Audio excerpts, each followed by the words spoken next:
Почитувани гледачи, вие сте со регионалните вести на телевизија Киси Менада. Во нив ќе гледате. Владата ги донесе одлуките со кои започнува примената на намалената акциза и ДДВ-то за енергенсите и за основните производи за исхрана.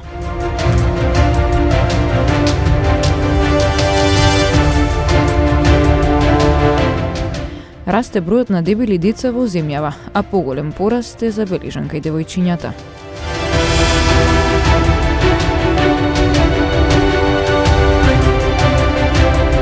Во Тетово се одржа промоција на делото на Бранислав Светозаревиќ Покорни, македонци милениумски сведоштва за идентитетското име.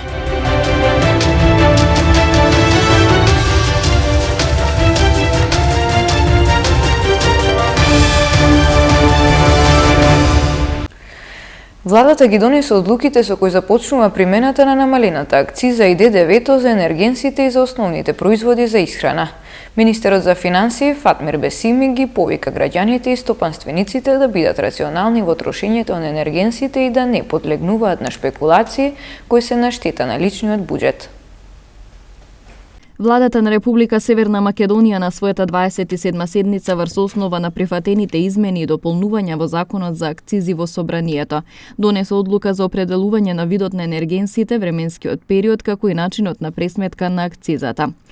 На оваа седница е донесена и одлуката за определување на видот на добрата и временскиот период на примена на повластена даночна стапка, откако Собранието на предлог на владата ги усвои измените и дополнувањата на Законот на данокот на додадена вредност. Намалена стапка на ДДВ за основните производи за човечка исхрана од 5 на 0. Со ова мерка до крајот на мај годинава данокот на додадена вредност ќе биде од тој данок ќе бидат ослободени селектирани основни производи за човечка исхрана, и тоа лебот, шекерот, брашното тип 400, сончогледово масло за јадење, трајно млеко со маслено со 2,8%, 3,2%, 3,5%, свежо месо, ориз и јајца. Со ова мерка ќе се изврши надолен притисок врз малопродажните цени на овие производи, со што ќе се делува кон намалување на цената на потрошувачката кошница. Фискалните импликации од ова мерка се проценува за 430 милиони денари. Ќе напоменам дека за да има позначен ефект ова мерка, ќе се спроведува паралелно со мерките за замрзнување на цените и маржите на некои основни производи за човечка исхрана кои по предлог на Министерството за економија ги носи владата. Второ, се продолжува повластена стапка на 5% од данокот на додадена вредност за електрична енергија кон домаќинствата до крајот на 2022 година. Со ова одлука се овозможува да се пресметува дополнително намалување на акцизата кај безоловниот бензин, гасното масло како погонско гориво и гасното масло како гориво за греење, зависно од движењето, односно од висината на зголемувањето на цената на светските берзи. Граѓаните при купување на овие производи дизел, бензин, течен нафтен газ и метан наместо 18% ДДВ сега ќе плаќаат само 10%, со што директно ја амортизираме крајната цена на дериватите, што граѓаните треба да ја платат, а истата е наметната од глобалниот пазар. Како влада ја продолжуваме примената на повластената даночна стапка од 5% за електрична енергија за домаќинствата. Истата се продолжува до 31 декември годинава, односно истата продолжува за дополнителни неколку месеци. Би сакал да упатам еден апел до граѓаните и стопанствениците да бидете штедливи со енергијата и во однос на користењето рационални и не верувајте на лажни вести кои се на ваша материјална штета. Со други зборови, нема потреба за паника. Премиерот Димитар Ковачевски преку видеообраќање објавено на социјалната мрежа Facebook порача дека владата за само 50 дена покажала оти може и умее да се справи со предизвиците. Вели дека уште на самиот старт на неговиот мандат кажал оти ова ќе биде година полна со предизвици. Единствен приоритет во моментов на оваа влада е да го заштитиме стандардот на граѓаните и да одржиме економска стабилност. Со сите досегашни политики, мерки и одговорно владење, новата влада за само 50 дена покажа дека може и умее да се справи со предизвиците. Силно ги субвенционираме граѓаните за електрична енергија. Го решивме проблемот со затоплување во Скопје. ги поддржавме финансиски ранливите категории на граѓани за струја и купување основни производи, а преку низа мерки ги одржуваме цените на основните производи стабилни. Со новиот пакет 26 мерки, 400 милиони евра од буџетот насочуваме за поддршка на граѓаните и компаниите. Покрај сите овие кризни мерки, ја покачивме минималната плата на 18.000 денари и имаме рекордно покачување на пензиите, како и финансиска поддршка за пензионерите. Почитувани граѓани, свесен сум дека за никој нема да биде лесно, но кризата, за жал, е нешто што ги погоди сите граѓани на Европа па и светот. Јас и сите членови на владата и институциите ќе продолжиме посветено и ефикасно да носиме мерки за заштита на животниот стандард, за унапредување на животот на граѓаните и поддршка на стопанството. За крај, сакам јасно да порачам: сите функционери, сите оние кои работат и се платени од граѓаните, максимално одговорно да ги трошат државните пари. Нема да има разбирање и оправдување за ниеден функционер кој неодговорно ќе го троши буџетот со кој располага. Истовремено сакам да им порачам на граѓаните и на компаниите дека секој има одговорност за рационално користење на енергетските ресурси во време на голема енергетска криза. Ова ќе биде тешка економска година, но силно верувам дека заедно ќе ја пребродиме. Лошата исхрана и слабата физичка активност се најголемите виновници за епидемијата на зголемена телесна тежина и дебелина во светот. Таков негативен тренд е забележан и во нашата земја, а најранлива категорија се децата. Расте бројот на дебели деца во земјава, а поголем пораст е забележан кај девојчињата. Анализите на центрите за јавно здравје кои вршат континуирано следење на нутритивниот статус кај предучилишни и училишни деца покажуваат дека секое трето е дебело. Доктор Ратко Давидовски вели дека ако во раните 70-ти години околу 15 до 20% имало дебелина кај децата, сега тој процент е удвоен. Тука сме во просекот на светскиот просек и што е многу карактеристично, дебелината најповеќе ја има кај оние земји, кај медитерански земји, кај што имаме медитеранска исхрана, што значи дека нема више медитеранска исхрана, односно фастфудов, брза исхрана, од типот на Шпанија, Португалија, Италија, Грција. Тука сме и ние. Нешто подобро стоиме, меѓутоа резултатот не задоволува, не е добар резултатот, ви кажав од овој период од 34% на 37% е пораснато. Значи одиме, рапидно се зголемува дебелината кај децата, а импакт најголем во оваа дебелина учествува со дури зголемување од 7% кај женските деца. Доктор Давидовски вели дека освен нарушената рамнотежа на умерена исхрана и физичка активност, за појава на дебелина влијае и генетиката и стилот на живот. Децата имаат седечки стил на живот, премногу време пред екраните, дали од телефонот, дали од компјутерот, многу малку има физичка активност, иако се зголемијат часовите за физичка активност, меѓу кои ние бевме тие, ни од иницијаторите да се зголемат, следејќи ги овие трендови што се случуваат. Во градинките пак внимаваат на оброците на децата токму поради важноста на здравата исхрана. Секој ден се знае што се приготвува за децата, топол оброк, прилично гледаме се да биде сготвено и приготвено од тука, се помалу да има купени продукти. Овош е исто така има секој ден, да го запазуваме ужинката на децата, зашто и таа е многу битна у целиот тек на децата што престојуваат тука. Значи, што да кажам друго? Све здраво се приготвува, од зеленчук во супата се става, исто така и во манџичињата што и правиме. Дебелината е болест и ризик за појава на други заболувања. Во Тетово вчера се одржа промоција на делото на Бранислав Светозаревиќ Покорни, македонци милениумски сведоштва за идентитетското име. Книгата Македонци милениумски сведоштва за идентитетското име, документи и анализи од тетовскиот историчар и публицист Бранислав Светозаревиќ Покорни беше промовирана синоќа во Тетово. Делото представува научен труд со комбинација на извори и анализи.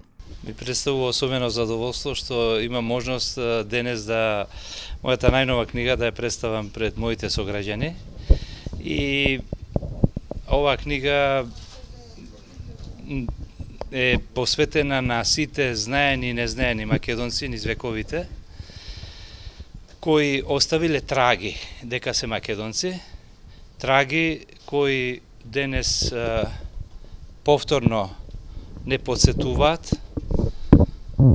што треба да правиме. Книгата опфаќа над 1000 сведоштва од 32 држави во светот, постоечки и непостоечки, и тоа се обидов да има од сите меридијани, значи од Аргентина до Русија и Јапонија и од Австралија до Канада, со што сакав да покажам дека она што се чува во светските архиви всушност е неизбришлива трага за нашето постоење, а мотивот беше токму она што во последниве години сме сведоци, а тоа е нападот, односно идентитетскиот напад, или како да го наречам тоа, напад на врз нашето идентитетско име, и сметав дека оваа книга ќе даде еден придонес и во општата јавноста и во науката. Ова дело е значајно за македонската историографија и представува еден вид платформа за некои суштински прашања во историјата, рече еден од промоторите, професор доктор Наташа Котлар. Делото е значајно со оглед дека представува еден вид сублимат или еден вид платформа за некои суштински прашања во историјата, а тоа е името, конкретно за македонскиот народ, името на државата Македонија и името на народот. И тоа се проучува од страна на авторот и се докажува низ периодите антика, среден век, нов век и современа историја, и тоа значи дека нема конечна историја. Секогаш се истражува и се уточнуваат нештата кои што треба да бидат презентирани и на општата публика, но и на оние кои што се стручни лица.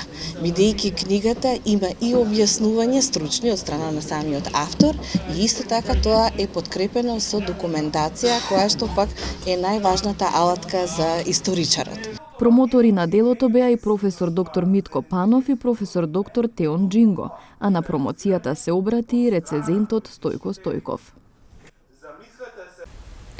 Со креирање видеоигри и со програмирање до награди на светски надпревари. Во продолжение на регионалните вести следува разговор со неколкумина успешни гимназијалци. Талентирани и посветени ученици од гимназијата Кирил Печиновиќ од Тетово го остваруваат својот потенцијал учествувајќи на надпревари. 18-годишната Марија Исаиловска во конкуренција од 812 учесници од целиот свет го освои 28-то место на Интернационална олимпијада во кодирање, додека на пробен клас за програмирање. Како една од најдобрите, освои стипендија со која доби бесплатни часови за изучување на програмски јазици. Учествував на надпревар олимпијада која одржува Индија, но имаше учесници од целиот свет и освоив 28 место од 812 учесника. Надпреварот е од страната Codingal, тоа е компанија за програмирање и држање на часови за програмирање, но спонзориране од големи компании како Google, Amazon и исто така поголеми фирми за програмирање, каде што тие даваат и парични награди за прво, второ или трето место, и исто така даваат можности пример сега надпреварот што ќе учествувам на 9 април, дава можност да учествуваш во експерименти на компјутер кој што ќе се користи за лансирање на Марс. Така да исто така и ќе учествувам и на надпревар за креирање на веб страна за вештачка интелигенција. Исто така добив и стипендија, учествував на пробен клас, исто кој организираат организацијата Codingal, и го направив проектот како се рангира во топ 10% од учесниците кои го направиле истиот тој проект.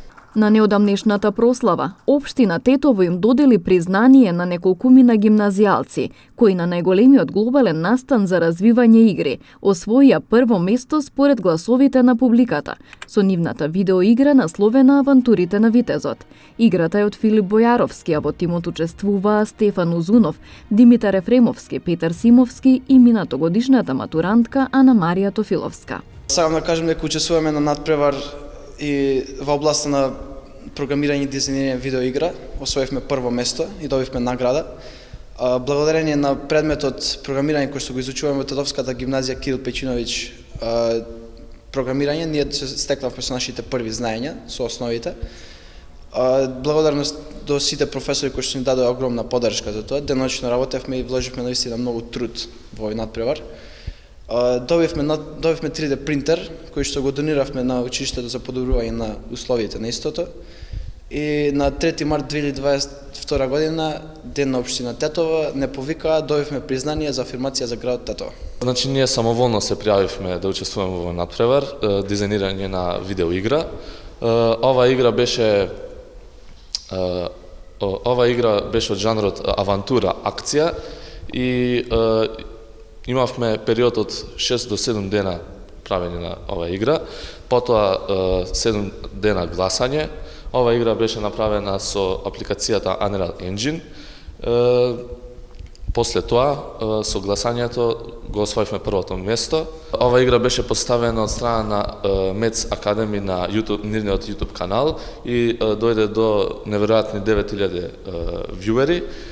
И тоа премногу ни значи на нас, дека нашиот труд се цени. За дизајнирање на нашата игра ние искористивме програмата Unreal Engine, која што работи со програмскиот јазик C++, но има и свој посебен систем на програмирање наречен Blueprints. Како награда добивме овој 3D принтер од надпреварот на кој што учествувавме. Тимот од M3DS Академијата ни даде обука како да управуваме со овој принтер и ние сме должни за нашите соученици да им објаснуваме. Ни даде исто и многу филаменти, тоа е материјалот тука. Со тој материјал се прават тие 3D фигури на овој 3D принтер. Па имаме направено, да видам само, маски за телефони за учениците во училиште, лампиони, држач за креди имаме направено и разни други нешта кои се корисни за училиште, беџови и такви работи. Нивната менторка Лидија Ивановска, професорка по информатика, вели дека Тетовската гимназија има навистина талентирани ученици со кои треба да се гордее. Постои голем интерес за програмирањето во нашата гимназија. Како водечка дејност, да речам, учениците го избираат. За нив е многу важно да ги совладаат овие вештини и понатаму, нели, многу од нив се запишуваат на факултети од областа на програмирањето. Наши ученици има вработено во многу големи компании, како Google, има во ЦЕРН вработено, многу од нив се професори на светски универзитети. Значи, многу ги поттикнуваат ваквите надпревари да продолжат понатаму да се занимаваат со оваа дејност.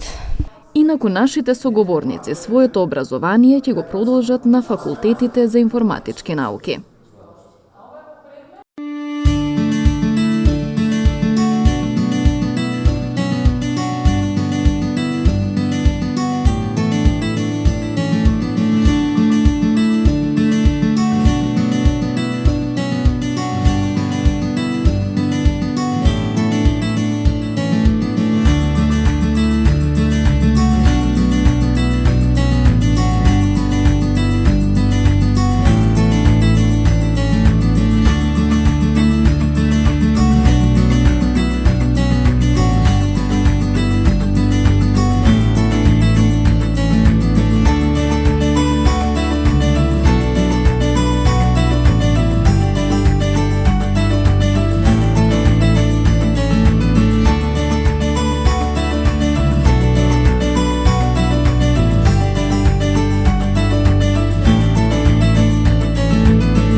Почитувани гледачи, тоа беше се за ова издание на регионалните вести. Пријатно!